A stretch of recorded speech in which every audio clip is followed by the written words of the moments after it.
Board university మంచి భవిష్యత్తు కోసం తెలుగు విద్యార్థులు ఇష్టపడే యూనివర్సిటీ. వాళ్ళు ఉండే ఒక డిస్ట్రిబ్యూటర్ కంపెనీలో షేర్ హోల్డర్గా జాయిన్ అయ్యాను. అప్పుడు నాతో పాటు నేను ఒక్కడే కాదు, ట్రస్ట్ గారు జాయిన్ అయ్యారు, సోన్ బాబు గారు జాయిన్ అయ్యారు, దాసర్ గారు జాయిన్ అయ్యారు, అందరూ కూడా ఇందులో ఇట్లో జాయిన్ అయినాళ్ళే. కానీ వాళ్ళందరూ ఆ కంపెనీ బాగాలేదు అని చెప్పి ఒకళ్ళకళ్ళు ఎవరికాళ్ళే డ్రాప్ అయిపోయారు, కంపెనీ నుంచి బయటకు వెళ్ళిపోయారు.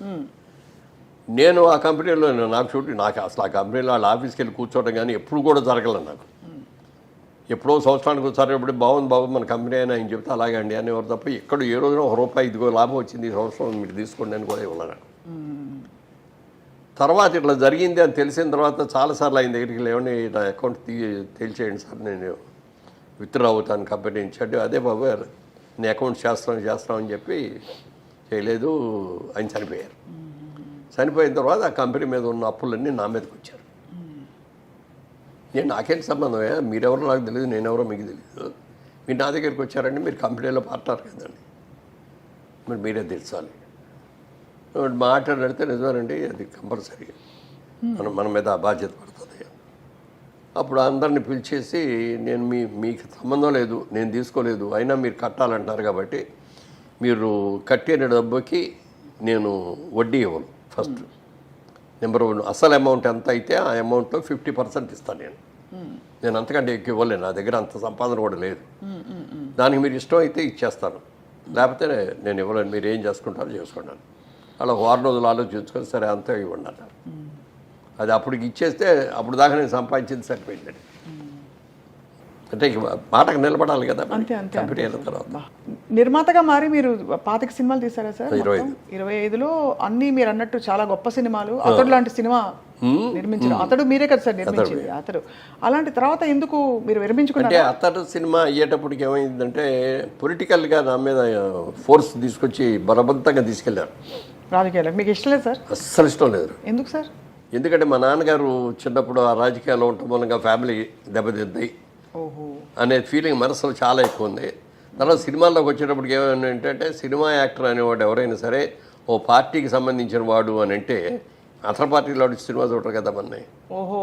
మన పార్టీ వాడు అనేది మన సినిమా చూడొచ్చు, అదే చూడరు. మన మూలంగా ప్రొడ్యూసర్ ఎందుకు ఇది అవ్వాలి అనేది చాలా గట్టి బాగున్నది.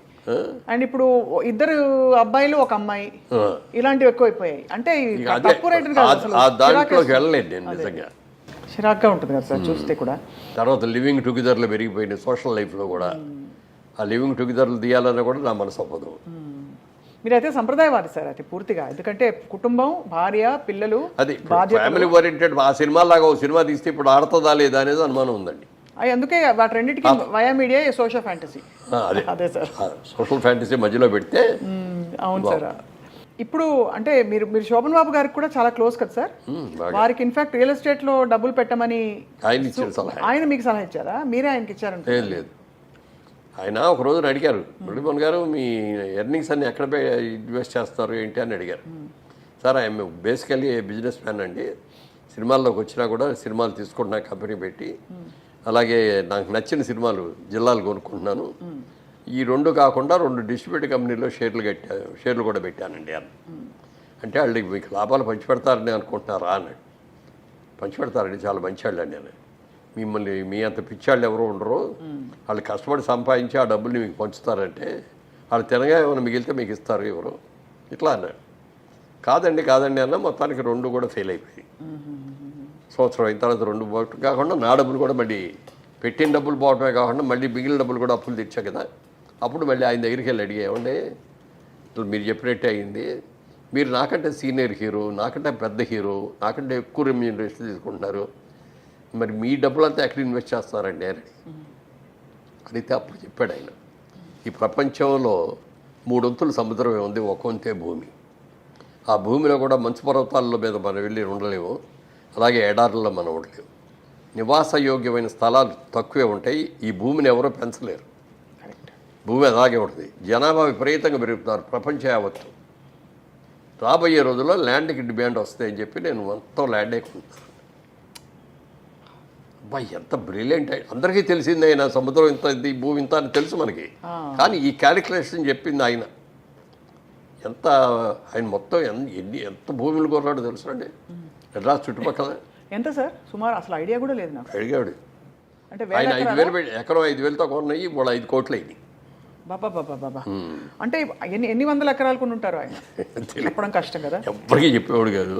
ఎక్కడ పోయే ఆస్తులన్నీ వాళ్ళ వారసులకు వెళ్ళే చెందయ్యా? అంతే కదా, కొడుకున్నాడు కదా, కొడుకు కూతుళ్ళు ఫ్యామిలీ ఉన్నారు, వాళ్ళకే వెళ్ళేది, బయట అక్కడికి పోలేదు. ఆయన ఇవి తప్ప ఏమి డిస్కస్ చేయలేదు సార్ ఎప్పుడు ఆయన జీవితం గురించి? అంటే అప్పట్లో జయలలిత గారిని అవి మాట్లాడేవారు కాదు, కానీ ఎప్పుడో ఒక్కసారి మాత్రం అన్నాడు. చాలా హ్యాపీగా ఫీల్ అయ్యేవాడిని. అది అంటే ఒక వండర్ఫుల్ వైఫ్ లాగా అనిపించేది ఆవిడ నాకు, జయలలిత గారు.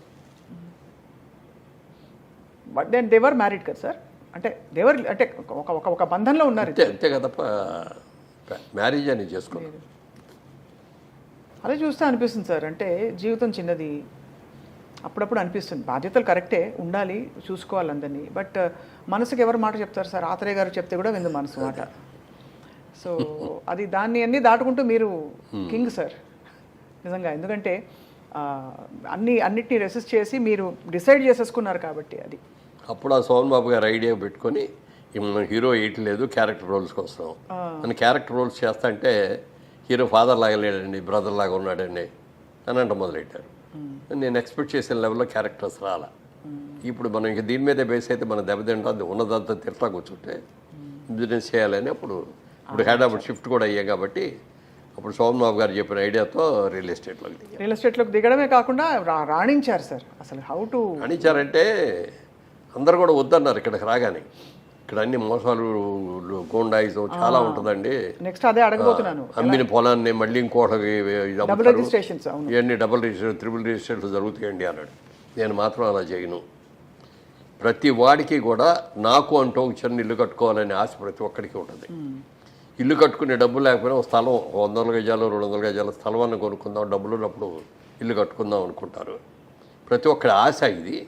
ఈ ఆశని, ఈ కళని నిజం చేసే వ్యాపారం నాది రియల్ ఎస్టేట్ అంటే. అంత నీట్గా దాన్నే దృష్టిలో పెట్టుకొని చేస్తాను. ఎవ్వరు మోసం చేయటం అనేది కానీ, లేకపోతే ఇంకో ల్యాండ్ ఇంకోటి చేయటం కానీ, క్లియర్ ల్యాండ్స్ రైతుల దగ్గర నుంచి కొనుక్కుంటాను, దాన్ని ఇచ్చేస్తాను, దానికి అమ్ముతాను, దాన్ని బాగా బ్రహ్మాండంగా డెవలప్ చేసి అమ్ముతాను అని చెప్పి అట్లా చేశాను. అలాగే చేసాం.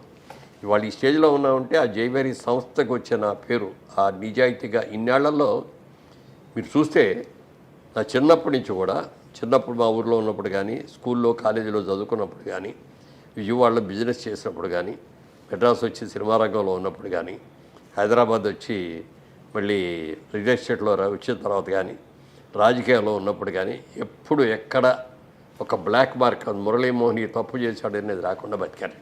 చాలా గొప్ప విషయం సార్ అది. అది పెద్ద, అదే ఒక పద్మవిభూషణ్ కంటే ఎక్కువ అది. ఎందుకంటే మీరు ఇచ్చుకోవాల్సిన గొప్ప ఇది సార్ అది.